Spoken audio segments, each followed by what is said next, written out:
Iya, selamat pagi Sultan Batua. Pagi. Ya, silakan Bang Sultan, nyalakan kamera Anda. Mari kita diskusi dengan baik. Silakan. Oke.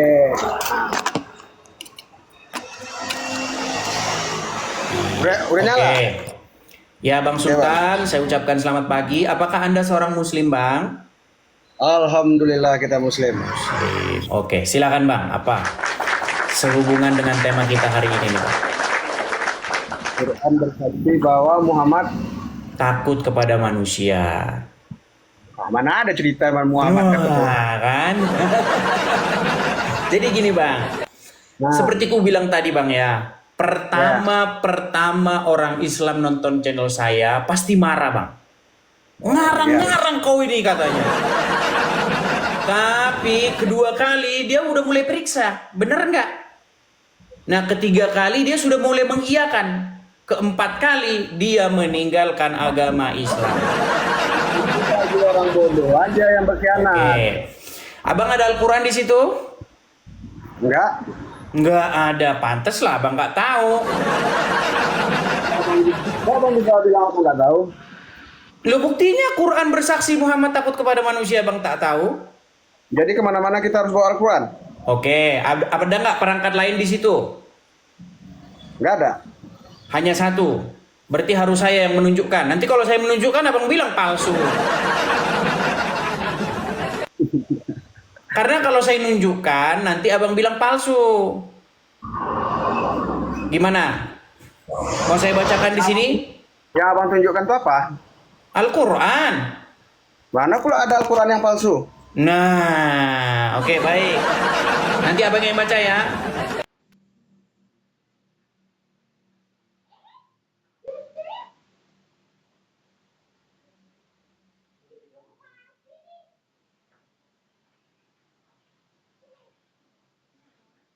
Kita buka Nah, surat Al-Ahzab. Silakan teman-teman muslim dicek dulu. Biar kalau naik ke sini tidak pamer kebotolan ya. Surat Al-Ahzab ayat yang ke-37. Saya balik kamera saya dulu ya Bang ya. Saya balik dulu kamera saya. Sabar. Kita tampilkan di layar. Oke Bang. Ini surat Al-Ahzab ayat yang ke-37. Ini artinya, silakan abang baca.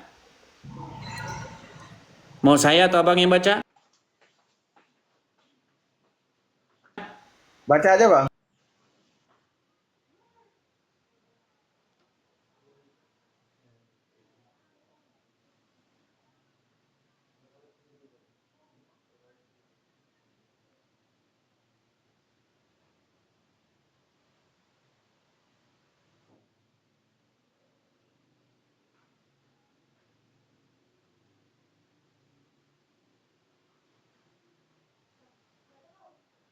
Allah lah yang lebih berhak kamu takuti.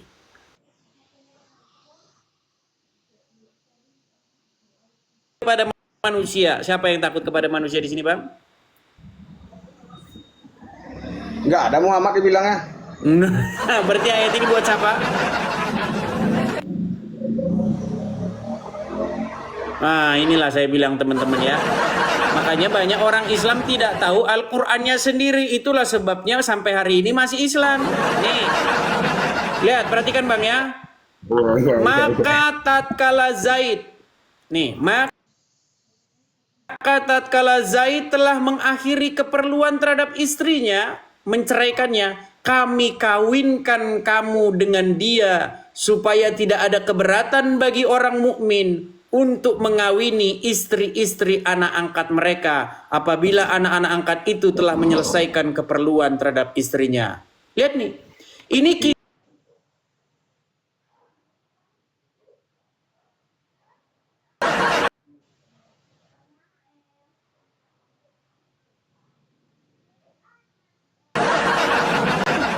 Abang yang tahu, abang yang paham. Iya, iya, iya. makanya saya bilang pantesan abang masih jadi orang Islam. Tahu nggak cerita ini? Jadi gini, biar ku kasih tahu sama abang. Oh, ku balik dulu kameraku ya, biar abang ku Ya, boleh, ceritakan boleh, nih. boleh. Nih, Iya. gini. Jadi Muhammad itu, dia itu kan nggak punya anak. Nggak punya anak dia, walaupun istrinya banyak, dia nggak punya anak laki-laki. Iya, iya. Nah, lalu dia mengambil anak angkat. Namanya itu, nama anak angkatnya itu Zaid. Oke? Nah, Zaid ini dicarikan istri oleh Muhammad. Namanya Zainab. Nah, ternyata para umat muslim berpikir kalau Muhammad yang pilihkan istri pasti hubungan langgeng. Tapi ternyata walaupun Muhammad yang milihkan istri, tetap saja rumah tangga mereka retak. Nah, ketika cekcoklah, cerailah akhirnya mereka. Cerai. Istri dari anak angkatnya dia itu dikawini oleh Muhammad. Abang tahu itu? Nah, nggak tahu kan? Oke lah. Karena gini bang, nanti banyak yang protes bang sama saya. Kamu kok beraninya sama Islam-Islam yang nggak tahu apa-apa katanya. Kita kasih dulu kesempatan Ustadz bang ya. Oke? Cari yang hebat lah bang. Iya. Nah kalau sama abang aku pesan begini. Sama Yahya Waloni coba mantap abang tuh. Mana berani dia? Gak bakal berani dia, yang ada nanti dia stroke. Jadi Gini. nggak berani. Nah, Enggak berani dia, suruh sini kalau berani. Gini, biar aku kasih tahu sama abang ya. Kalau ada orang menikahi bekas istri anak angkatnya, menurut abang itu baik atau enggak?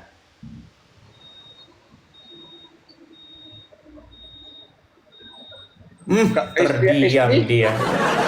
Oke lah bang, ku pesan sama abang begini. Gini bang, ku pesan sama abang begini. Gantilah bang, gantilah Muhammad dengan Yesus bang. Gantilah yang mengatur hidupmu, yang selama ini mengendalikan hidupmu Muhammad. Selama ini Muhammad yang menyuruh kamu begini begitu, masuk kamar mandi pakai kaki kiri, punya duit nanti ke Arab cium-cium batu. Gantilah bang Muhammad itu dengan Yesus bang. Ya. Nah sekarang mungkin abang masih menolak, tapi besok ya seiring berjalannya dengan waktu, nanti abang nanti akan menggunakan akal dan logika sendiri seperti itu ya bang ya. Oke, kuturunkan ya bang ya. Oke, terima kasih bang Sultan, terima kasih, selamat pagi. Oke, ya itu ya teman-teman ya. Silakan, yuk kepada teman-teman Muslim yang lain silakan. Sebenarnya saya tidak mau ya ngobrol dengan Islam awam karena terkesan nanti seolah-olah saya itu beraninya kalau sama yang awam-awam gitu. Yuk kita kasih kesempatan kepada Muslim yang mengerti ajaran agama Islam. Oke, ada jomblo. Ya, selamat. Aduh, terpental jomblo ya. Kita kasih naik ada Yahya. Oke, Yahya.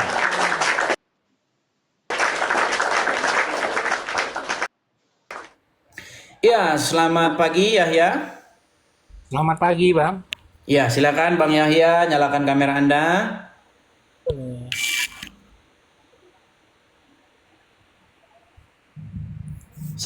Oke, ya, Bang Yahya Muslim, Bang? Muslim. Oke, sudah menyimak dari tadi atau kita ulang lagi dari nol? Ulang dari nol aja, Bang, biar enak. Ulang dari nol. Baik, Bang. Jadi menurut Al-Quran, ternyata sosok Muhammad yang kalian bangga-banggakan, sosok Muhammad yang kalian jadikan suri tauladan, ternyata dia itu sosok yang takut kepada manusia. Itu Al-Quran yang bilang, bukan saya yang bilang. Gimana? Gak bisa takut dengan manusia. Ya itulah bang, makanya abang masih nekat aja ngikutin dia.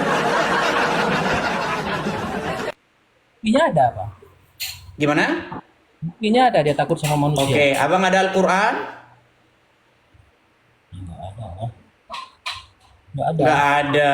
Pantesan abang tidak tahu.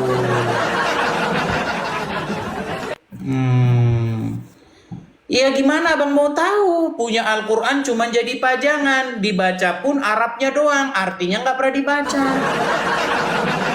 Iya.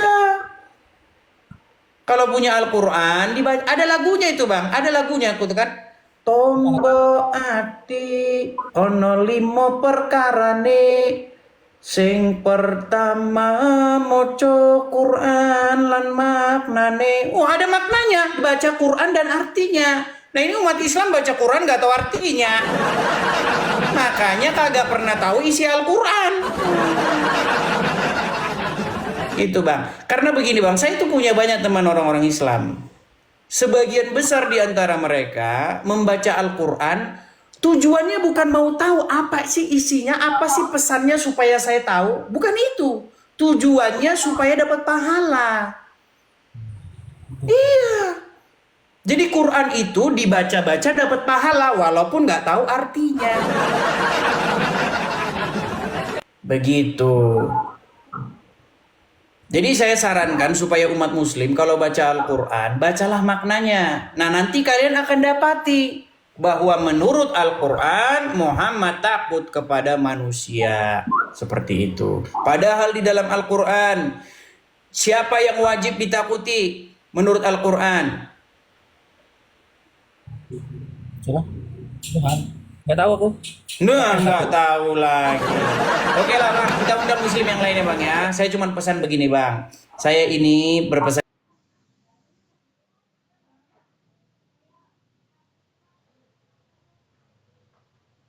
kepada abang ya. Kalau abang nanti ikut Muhammad, ya kan? Nanti sebentar lagi abang punya duit, abang ke Arab. Sampai Arab abang cium-cium batu. Sampai Arab abang lempar-lempar batu. Loh, gak percaya.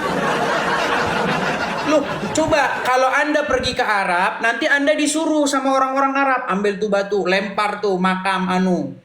Abu Jahal ini, Abu Jahal lah itu main lempar-lempar Anda.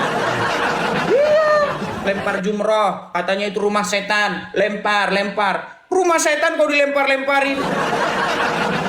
Setan itu harus dilawan bang, supaya setan itu tidak menguasai hidup kita. Kalau setan menguasai hidup kita, akhirnya apa? Kita korupsi. Ya kan? Seperti itu. Kita melakukan kejahatan-kejahatan seperti itu. Bukan dengan cara lempar-lempar batu. Tetapi setan itu dikalahkan dengan apa? Dengan kuasa daripada surga, yaitu Roh Kudus. Tanpa Roh Kudus kita nggak kuat bang. Manusia, apa kata Yesus dalam Injil? Roh memang penurut, tetapi daging itu lemah. Makanya nggak kuat bang kalau dengan kekuatan daging kita sendiri melawan kuasa jahat. Gitu loh. Namanya kita ini masih manusia, masih makhluk biologis. Kalau kita melawan sendiri nggak kuat bang. Harus roh yang daripada surga yang masuk ke dalam tubuh kita, merasuki jiwa kita, baru kita sanggup melawan kuasa si jahat itu. Seperti itu bang. Itu aja pesan saya sama bang. Saya undang dulu muslim yang lain ya bang ya. Iya bang, iya bang. Oke, terima kasih bang. Selamat pagi. Ya, sekali lagi ya kepada muslim-muslim ya, tolong kalau Anda Islam yang belum tahu apa-apa ya, jangan naik dulu lah ya. Berilah kesempatan yang Ustadz itu. Oke? Oke, kita kasih naik ada jomblo. Ini tadi jomblo sudah saya naikkan loh. Tapi terpental. Iya, selamat pagi jomblo. Halo, selamat pagi bang. Ya, silakan nyalakan kamera bang. Bentar bang. Halo bang jomblo. Iya bang. Oke, agak tenang bang, jangan gerak-gerak supaya tidak bunyi-bunyi. Kers, begitu. Coba tenang dulu. Iya bang, iya bang. Ya, gimana bang? Abang tadi sudah nyimak kayaknya dari bawah. Apa tanggapan Anda? Silakan. Kita ulang aja bang, jelasin lagi bang. Oke, gini bang. Menurut Al-Quran, apa hukumnya yang takut kepada selain Allah? Nggak boleh bang. Nggak boleh. Nah, menurut Al-Quran, yang wajib, yang patut ditakuti itu hanya Allah saja. Ya kan? Tapi ternyata Muhammad takut kepada manusia. Bagaimana Anda mau jadikan Muhammad sebagai sosok suri tauladan? Coba. Itu kan perintah dari ini bang, perintah langsung dari Allah untuk menikahi istri dari anak angkatnya bang. Iya. Karena Di situ dikatakan nggak Muhammad takut kepada manusia? tapi dengan dia menuruti perintah Allah untuk menikahi anak istri anak angkatnya itu kan berarti dia tidak takut kepada manusia bang, karena dia lebih memilih untuk menikahi Iya, anak. tapi di situ dikatakan Muhammad takut kepada manusia, betul? Ya itu kan karena tradisi Arab kan bang tidak membolehkan seorang itu untuk menikah sama istri anak angkatnya sendiri atau istri anaknya sendiri. Makanya Nabi Muhammad itu tidak Oke, mau coba abang Ya. ada Al-Quran nggak di situ?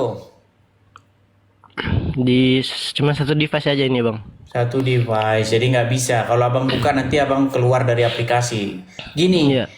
jadi ayat itu berkata bagaimana Muhammad itu dikatakan dia menikahi bekas istri dari anak angkatnya sendiri, betul?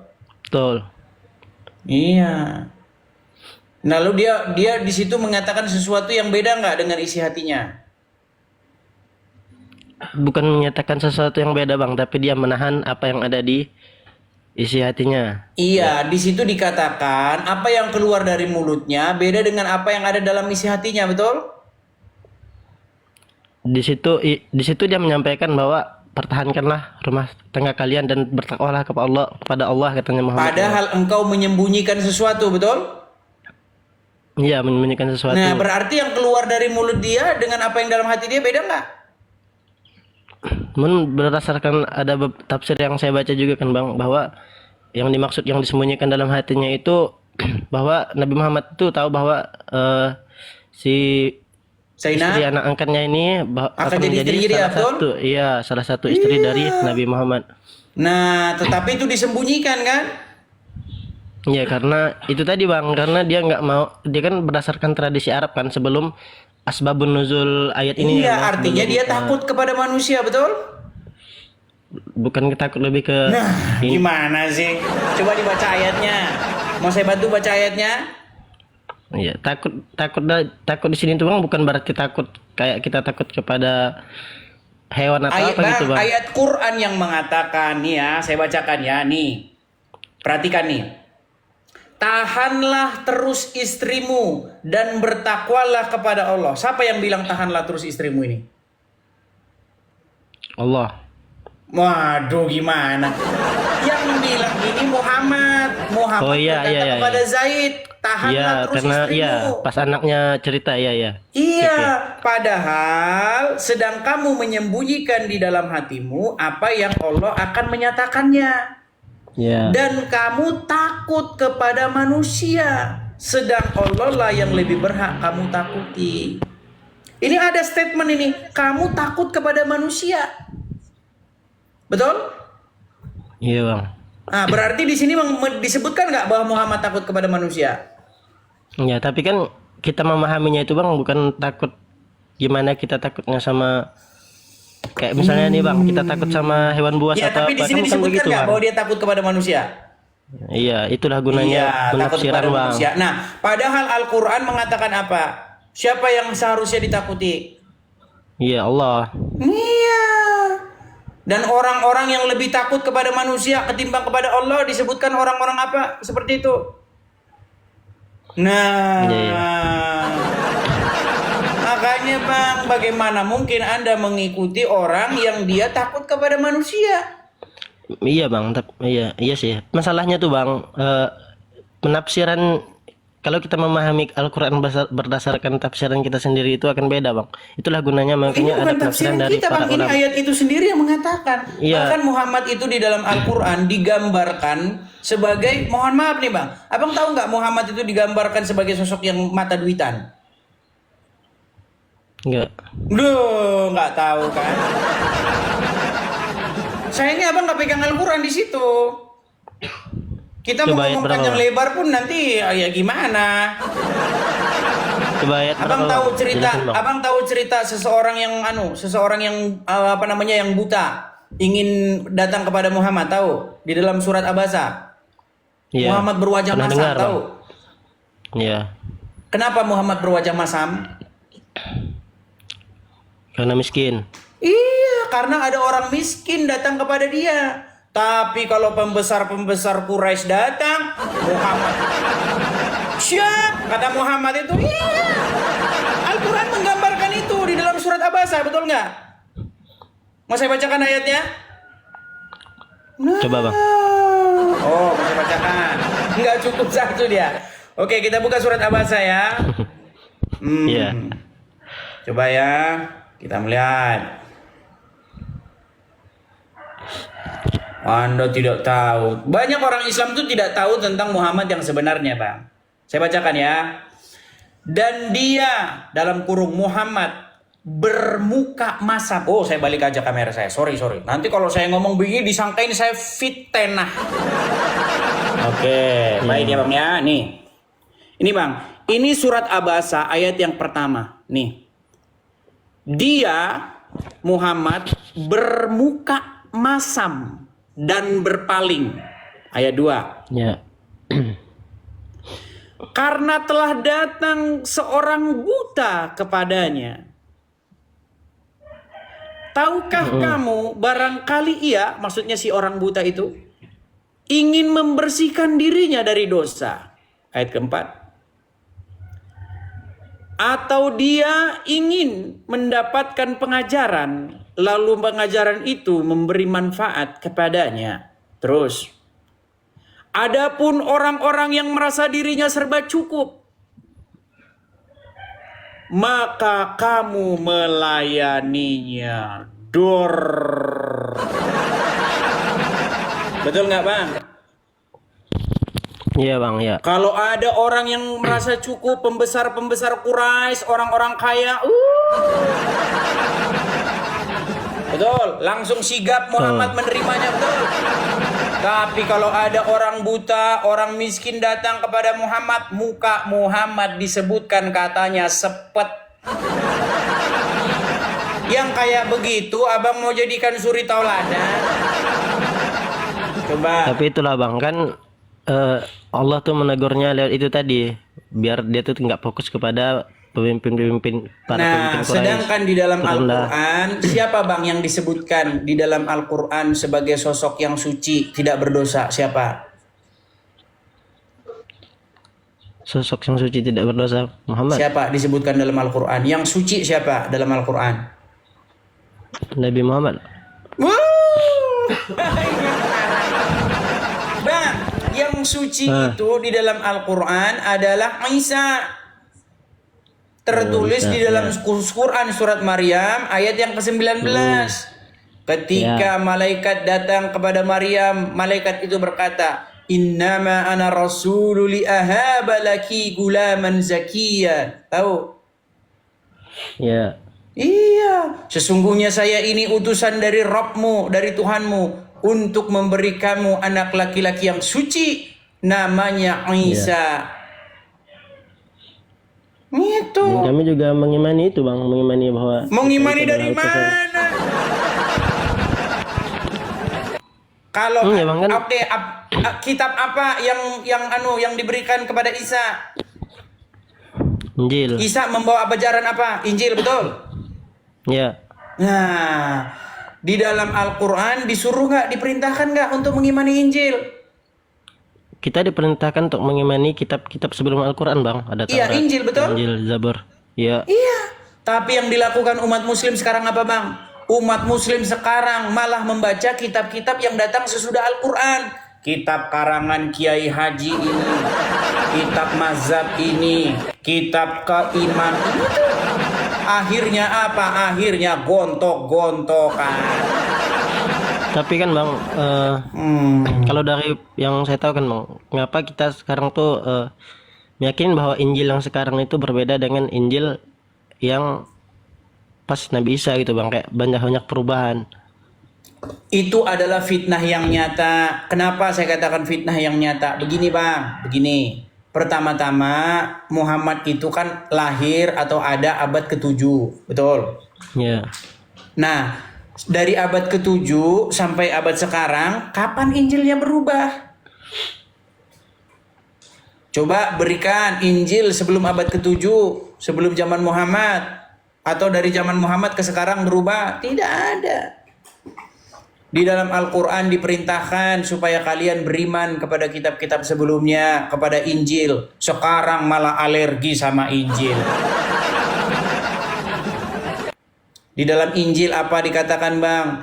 Yesus berkata, akulah jalan dan kebenaran dan hidup.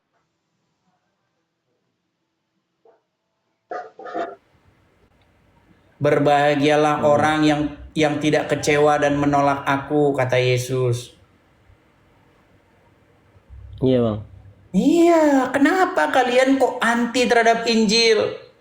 Padahal Quran memerintahkan beriman kepadanya. Gitu loh. Saya itu hanya mengajak kalian supaya apa? Supaya kalian itu jangan termakan dogma. Coba di Quran mana? Berimanlah kamu kepada kitab-kitab yang sesudah Al-Quran. Kagak ada. Karena emang nggak ada juga bang. Bukan. Gimana? Kitab karena emang nggak ada juga kitab setelah Al-Quran. Itu kan kayak Lu Sahih Bukhari, penafsiran. Sahih hadis, Bukhari, Sahih Muslim. Itu kan kitab-kitab sesudah Al-Quran. Kitab Iya, Imam tapi itu kan ini, lebih ke Imam hadis, Bang. Syafi'i, Imam Hambali. Mazhab ini, mazhab itu, kitab kuning, kitab fiqih. Itu kan kitab-kitab yang datang sesudah Al-Quran, betul? Ya, tapi Dan itu kalian bukan. menyibukkan diri membaca itu. Makanya ketika saya main ke tempat saudara-saudara saya yang muslim, saya tidak melihat Injil sama sekali ada di rumahnya. Kemana Injil kalian? Yang itu ada tadi, mah Bang, kitab-kitab karena- sesudah Al-Quran. Contoh, kitab-kitab sesudah Al-Quran itu apa? Kitab hadis yang di dalamnya katanya, kalau kamu bertemu dengan orang Yahudi dan Nasrani di jalan, desaklah mereka ke jalan yang sempit. Itu kitab yang ada di rumah kalian. Coba kitab yang ada dalam rumah kalian Injil. Pasti kalian gak tukang bubar-bubarin orang Kristen. Karena kitab yang di rumah kalian hadis, ya kan, yang mengatakan kalau ketemu orang Yahudi Nasrani di jalan persempitlah jalan mereka, akhirnya tiap hari dengar berita orang Islam bubarin orang lagi ke gereja. Bang, boleh nanya nggak bang? Apa itu? Ini apa? Kalau emang Kristen itu betul gitu loh bang. Kenapa orang Yahudi itu setahu saya bang ya, setiap ketemu orang Kristen itu selalu meludah bang? Kata siapa? Masa gara-gara Ada, Bang. ada satu berita orang Yahudi meludahi orang Kristen, lalu Anda bilang semua orang Yahudi begitu? Enggak, itu yang meludahi itu konon katanya sudah dipenjara. Nggak ada bang. Jadi gini, kita ini harus pintar bang. Jangan sampai IQ orang Indonesia itu hampir mirip dengan gorila. Ini gara-gara kayak begini pola pikir. Nggak boleh. Kita itu harus mengklarifikasi sebuah berita. Saya ini bang, saya ini banyak nerima inbox bilang begini, hei kamu palsukan Abdul Somad dibaptis. Nah, saya anggap saja itu gorila yang ngomong gitu. Karena begini, otaknya sudah miring-miring begini. Sejak kapan saya bikin Abdul Somad dibaptis? Oh, itu kerjaan kalian. Bikin akun palsu saya, bikin Abdul Somad dibaptis. Kurang kerjaan. Iya. Begitu. Oke bang. Jadi oke, bang. itu bang, saya bilang sama abang begini. Kalau Anda jadi Islam yang berdaulat di hidup, yang berdaulat di hatimu itu pasti Allah dan Muhammad, betul nggak? Ya. Kalau Anda jadi orang Islam kan? Iya bang, masih sama bang. Karena Allah dan Muhammad berdaulat di hidupmu, maka kamu menjadikan mereka itu sebagai sosok yang mengendalikan hidupmu, betul? Iya. Misalnya nanti Anda kalau punya uang pergi ke Arab, sampai Arab cium-cium batu, betul nggak? Betul nggak? Iya. Iya. Coba yang berdaulat di hidupmu Yesus, Bapa, Yesus dan Roh Kudus. Nggak akan abang pergi ke Arab nyiumin batu. Nggak akan. Jikalau Muhammad yang berdaulat, Allah dan Muhammad yang berdaulat dalam hidupmu, kalau kamu ketemu orang Yahudi dan Nasrani di jalan, kamu akan persempit jalan mereka. Bahkan kamu tidak boleh berbagi makananmu kecuali terhadap orang-orang yang bertakwa. Ya. Iya. Makanya saya mengundang abang supaya membuka hati, supaya apa? Supaya Muhammad dan Allah yang ada di hatimu ganti. Buang dari hatimu. Masukkan Bapa, Putra, dan Roh Kudus. Bang mau nanya lagi bang, boleh nggak bang? Dikit bang. Apa itu? Silakan. Apakah setiap orang itu mempunyai Roh Kudus bang? Enggak semua orang, Bang. Makanya kita itu setiap hari harus dekat dengan Roh Kudus begitu. Supaya apa? Supaya hidup kita itu terus dituntun di jalan yang benar. Ketika Roh itu tinggal di hati kita, maka kita itu melakukan sesuai dengan apa yang diperintahkan oleh Roh Tuhan itu. Gitu, Bang. Contoh nih Bang, contoh kita misalnya jadi lurah atau jadi kepala desa atau jadi menteri. Kalau Roh Kudus yang tinggal di hati, dia tidak akan mengulurkan tangannya terhadap harta yang bukan miliknya.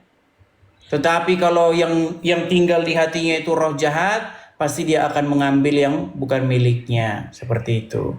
Makanya itulah pentingnya Roh Kudus Bang, supaya dia menginsafkan seseorang. Gini bang, misalnya kan dia Kristen tuh bang, cuma dia tuh itu masih suka apa istilahnya tuh berbuat onar lah, maksud apa? Berarti dia nggak punya Roh Kudus dong bang? Betul. Karena apa? Karena yang dimaksud dengan Kristen, pengikut Kristus itu melakukan apa yang Yesus perintahkan. Berarti ada jaminan surga nggak dia bang? Ya tidak ada lah. Yang apa kata Yesus? Yang diselamatkan itu adalah orang yang melakukan apa yang Yesus perintahkan. Barang siapa percaya kepadaku, dia melakukan apa yang kuperintahkan kepadanya. Itu kata Tuhan Yesus. Jadi omong kosong bang. Yesus pengikut Yesus tapi kok kelakuannya kok maling. Nggak benar seperti itu. Nah sedangkan dalam agama Islam, ini sebaliknya bang. Di dalam agama Islam, itu sebaliknya bang. Di dalam agama Islam itu yang penting mulut saja mengucapkan syahadat. Mencuri berzina tetap masuk surga. Itu ajaran agama Islam. Abang nggak pernah dengar itu? Tapi kalau di kami kan tetap ada ini bang, tetap ada istilahnya tuh penghakiman. Mana ada? Nggak ada bang. Ada bang. Coba ya. Ada hari penghakiman bang. Makanya gini, kalau dalam ajaran Kristen itu yang penting itu pengaplikasiannya. Jadi perkataan, iman, ucapan. Iman itu kan diucapkan, tapi harus ada perbuatannya.